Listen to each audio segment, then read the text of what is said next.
audio improvements on the way. But for now, listen to the voices. Figure more content is better than good content. It's questionable.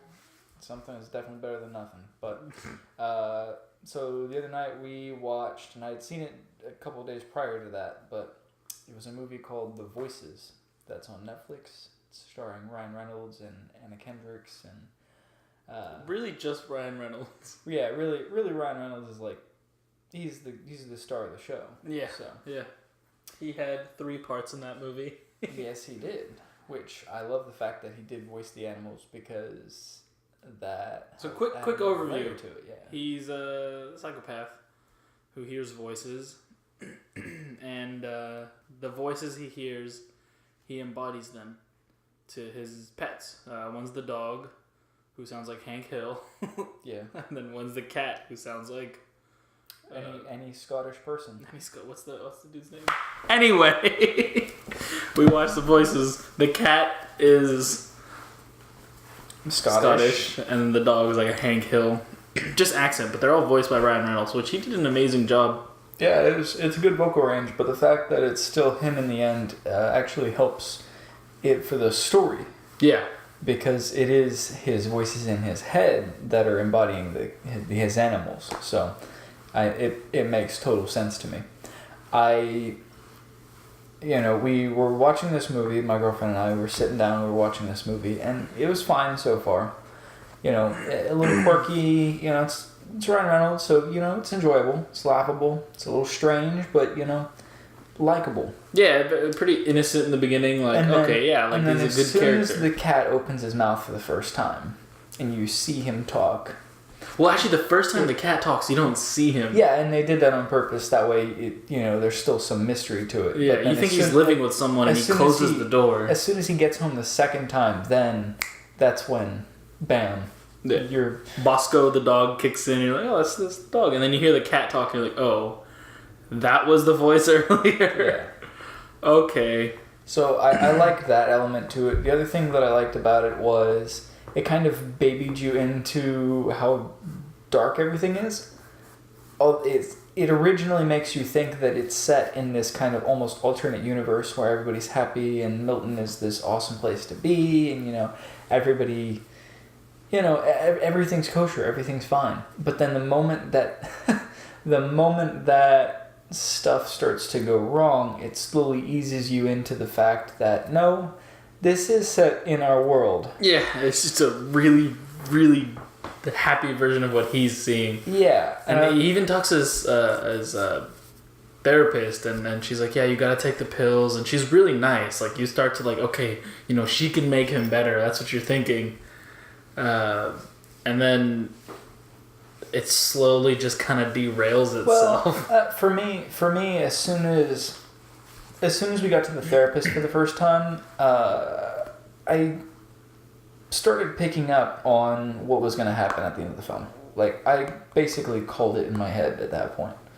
Just because it kind of alluded to that, just because of how much she cared about him, if that makes sense. I guess so. And how, it's like how much of her opinion he actually took in.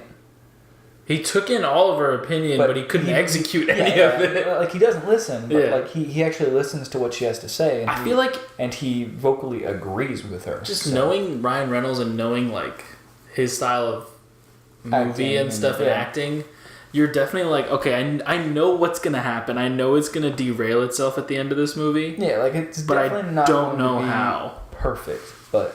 I just like it how it kind of like slowly brought you into it, and then the occasional dark moment that pops up in the film, you're like, oh.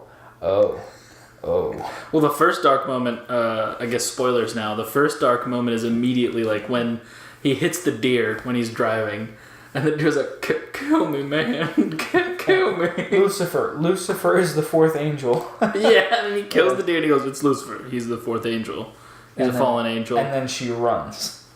Which I don't understand why she ran. Well, did you pick up on this? Again, spoilers. At the end of the movie, when they were talking about him, they were talking about him in the third person. Like, they were like, yeah, like, Jerry You mean Jerry, the weird pizza guy? I think he didn't actually work in the factory, I don't think. I want to say that he delivered the pizzas, but I might be wrong. Like, that's something that, and I need to go rewatch it just to double check, but the way that they said it at the end made me think, like, oh, wait, was he like the pizza guy the whole time, too? No, it was just the Indian guy who said the pizza guy. Wrong. Yeah. Because he took all the pizza home, the cold pizza. Oh, yeah, you're right. I forgot about that. That was... For some reason, I was thinking, like, he's this pizza guy that has been killing people and showing up in the office, and that's why it was weird that he showed up in the office. Oh, okay. That's and because of that, it started making me think, like, this is crazier than we think. He didn't even work there. Like, he was just some crazy deranged guy that would show up. So, if that's not the case, then that's that. But yeah, that was. But I still don't understand why she ran. That's the one thing that I'm like, okay. Well, he did just cut open a deer in front of her. But he did slam into it, like, let me put it out of its misery. Like, at the end of the day, he would have to regardless. But the fact that he did it right in front of her, like her in the passenger seat. I guess so. And the blood went everywhere. Yeah. I mean, the deer is already hit. It's suffering, but at least let the girl get out of the car and don't get the blood on her, So he accidentally kills her by falling into her. He's like, I'm so sorry. And then obviously he's like, wait, I gotta put her out of her misery. And he stabs her again and again at two brute, straight to the... Yeah, exactly. At two brute. And then he just goes at it. Just stabbing into her. Like, it talks about he has to clean up the body. So he takes it, the cat's like, you need to clean it, you need to get rid of the body. Like, first of all, the cat's like supporting this, like, oh, good job, you got it, like, you did it. Don't you feel alive? And then he cleans up the body, and it's him chopping up the body, putting into boxes, like, super neatly. Which I like the way that they did that. Because, like, everything's clean. Showed everything. Yeah, and then he cuts the head off, and obviously the head's its own thing. Oh, yeah, watch that scene. It's a cool scene. And then... watch the whole movie. It's a fun time. Trust me. And then at the end of it, he puts everything away. And it's all neat. And then he talks to his therapist again. She's like, you need to take those pills, otherwise they'll take you away, And he's like, obviously I don't want to do that. So he takes the pills, and he wakes, and I guess he falls asleep, and he wakes up, and then now he's in the real world. Like, he's not seeing this happy delusional home. And there's blood everywhere. The animals aren't talking. The fridge has blood all over it. You see everything. The lamps have blood stains. The store and the Tupper and the. There's these weird garbage bags that are hanging from the ceiling that I still don't know what they are. No, I think he wanted to cover everything from blood splatter. No, I don't think so. Oh, it was there was like garbage bags filled with something, like black garbage bags up in the corner of the room. They were hanging stuff from the ceiling. He's I don't know what that is. Stuff away. I was so in this confused. world, he's like, oh man, that's when the first time it got like really dark. Like, what just? Yeah, well, you're actually seeing the full gravity of like what's happening. Yeah, you're seeing the reality. It's not just like the happy-go-lucky, like, oh, Psych killed someone. It's almost like it's not. Dexter wasn't the lightest show, but it was pretty light for what it was. Yeah, but I mean, Dexter kept everything clean too. This guy tried. It's like he tried to do that and he just messed up. And from there, the movie just gets like progressively like darker. Yeah, it goes further and further down the rabbit hole. And I like those things where it's like, let's find out more about what's happening here. Yeah. And so it starts to explore more and more about we've got this.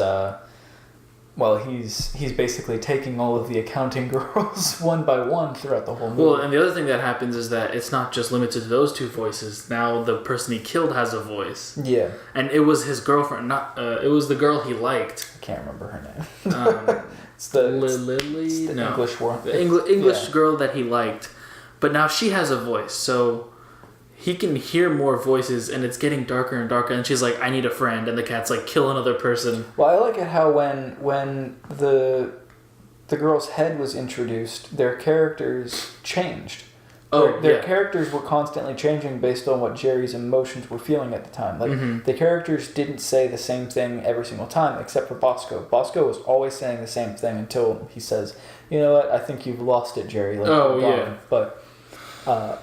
Bosco was the only rock because then you can see the girl's head starts yelling at him to take the pills. He takes the pills, and then afterwards he knows he doesn't want to take the pills anymore because he's seen what's happened, and so he'd rather live in that real world. So now her head is saying, forget the pills. They're a bloody nightmare, etc., etc.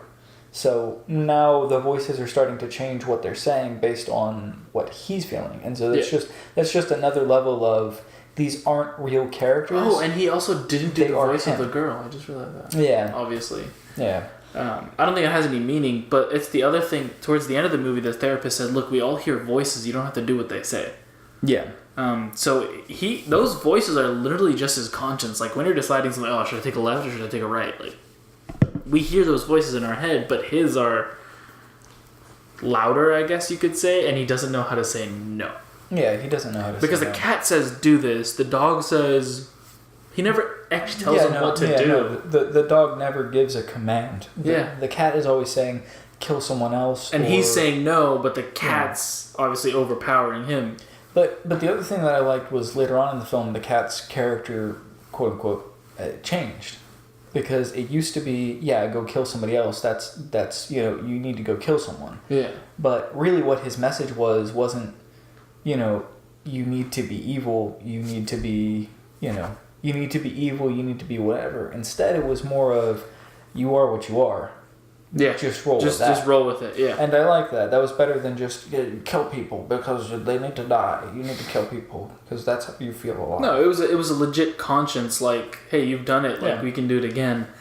And towards the end of the movie, it's like, wow, that's why it makes sense that he's a serial killer. And then you start to feel bad for him. You're like, no, but he's done bad things. But you're like, no, he's a nice guy. Yeah, like at the end of the day, his intentions were nice, I guess, but were they? Definitely means to the end weren't worth it because now he's got 3 heads in this. I would definitely say watch this movie, see how it all goes down. We gave you a loose interpretation of it. Yeah, I mean, it's nothing deep. Like, it's nothing like, I Saw the Devil or... that movie's not deep. No, The Wailing. It's not The Wailing. Yeah, it's not The Wailing, that's for sure. But like, go watch it. It's funny. And shit like that. But. It's funny, but it's dark. It's really dark humor. Yeah, and it's on Netflix, so too easy. Too easy.